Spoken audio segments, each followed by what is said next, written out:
Eto, si Cheese Escudero, matapos maglabas ng pahayag si Junior na itong nakaraan at gusto na makipagbati sa mga Duterte at ayaw na daw mamumulitika at kung ano-ano pa. Aba, sumang-ayon si Cheese Escudero dyan. We, di nga. Bait-bait nyo ngayon ah. Bakit? Anong dahilan ba? Kung kailan handang-handa na si BP Sara, tapos ngayon nagbabait-baitan na kayo? O dito sa post po ni Escudero. Kumusta si Cute Lisa Escudero? Baka alam mo ha. Nagtatanong lang ha. Okay. Ito, sabi po ni Cheese Escudero po sa kanyang post. At ewan ko lang kung maniniwala kayo sa drama nila. Ay, hindi pala. Sa pahayag nila. Ewan ko lang kung drama to ha. O baka gusto din naman nila na makipagbati sa mga Duterte. At ayaw na nila ng politika. Di nga. Ay, sabi po niya, sang-ayon ako sa panawagan ni Pangulong Bongbong Marcos na isantabi ang politika. Bakit ngayon pa kasi? At ituon ang pansin sa mga pangangailangan ng ating mga kababayan. Grabe, galing talaga nito ni Escudero, no? Ang galing-galing. Tama po siya. May tama siya. Oo, may tama. Our country's leaders cannot afford to be consumed by politics when so many of our kababayan struggle simply to make ends meet. I appreciate that the President had the humility to recognize that the recent election results reveal that our countrymen are weary of conflict and want a government focused on their needs, not distracted by the drama of politics. Dito kasi sa resulta ng halalan, alam nyo na yung mga taga Mindanao at mga OFW at hindi lang yan ha, yung mga men in uniform ay nasilip natin yung resulta kung sino ang binoto nila. Kaya siguro bumait itong mga to. Ewan ko lang kung anong dahilan kung bakit medyo kalma muna. Not distracted by the drama of politics in admitting that he is open to reconciling with the Vice President in the Duterte family. We, di nga.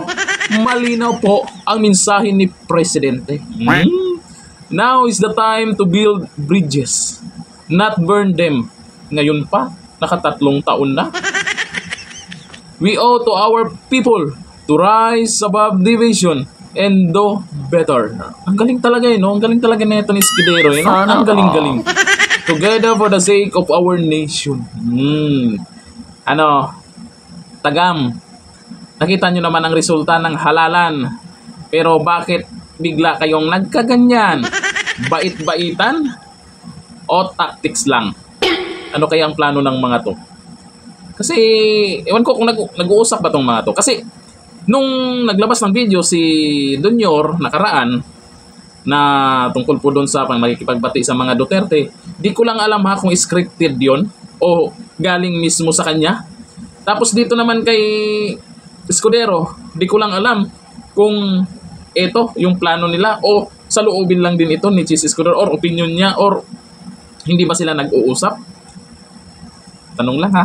Kasi mukhang sabay-sabay kayong nagkakaganyan ngayon ha. Ay, sabi na, siyempre, dyan sa post ni Escudero, tinignan po natin yung reaksyon ng mga followers niya dyan. Ang sabi ni Sir Bido Ranggala, bakit ngayon lang when the damage has already been done? Bakit ngayon lang? Oo nga kasi, kung kailan nakikita nyong talagang alanganin na ba kayo? Sabi ni John Kylie, mabulaklak ka lang magsalita, sir. Ayun din talaga napansin ko. Magaling talaga yan si Escudero pag nagsalita. Wilson, sabi ni Wilson Canara, biglang bait-baitan kayo. Mukhang hindi kayo naniniwala. Baka totoo naman na bumait na nga talaga sila. O baka naman, di ba? Sabi ni Annalyn Dato, last mo na yan. Ako, parang hindi nga talaga naniniwala sila ha. Ewan ko lang sa inyo sa nakapanood sa video na to kung naniniwala kayo dito sa sinabi ni Escudero or yung video nakaraan ni Junior. Sabi ni Perlin, maniniwala ako kay Bongbong Marcos kung maibalik niya sa Pilipinas si former President Duterte, otherwise isa pang pambubudol na naman yan. Ganun yun. Kung gusto mong makipagbati, unang-una, ibalik mo si dating Pangulong Duterte. Pangalawa, ay ikaw na mismo magsabi na wag na yung papa-impeach kay BP Sara. At pangatlo, magpa-test na siya. Magpa-pulburon test na siya para magkaalaman na. Sabi ni Bel Javier, magkaisa daw, bait-baitan pero magdumali hudas ang labanan. Naku po, sa daming nangyayari, wala nang maniwala sa inyo. Sabi ni Bel Javier yan ha. Sabi ni Ron Aldo, once a budol is always a budol. Sana Yun nga kasi, nadala na po. Naniniwala po kasi, karamihan po kasi ng mga Duterte supporters nung 2019 election ay talagang naniwala po sa mga Marcos na linisin yung pangalan nila at ipatunayan sa taong bayan na talagang magsiservisyo sila at kung ano-ano pa. Tapos inendorso po ni BP Sara. Pero nung nanalo, ano na? Anyari na.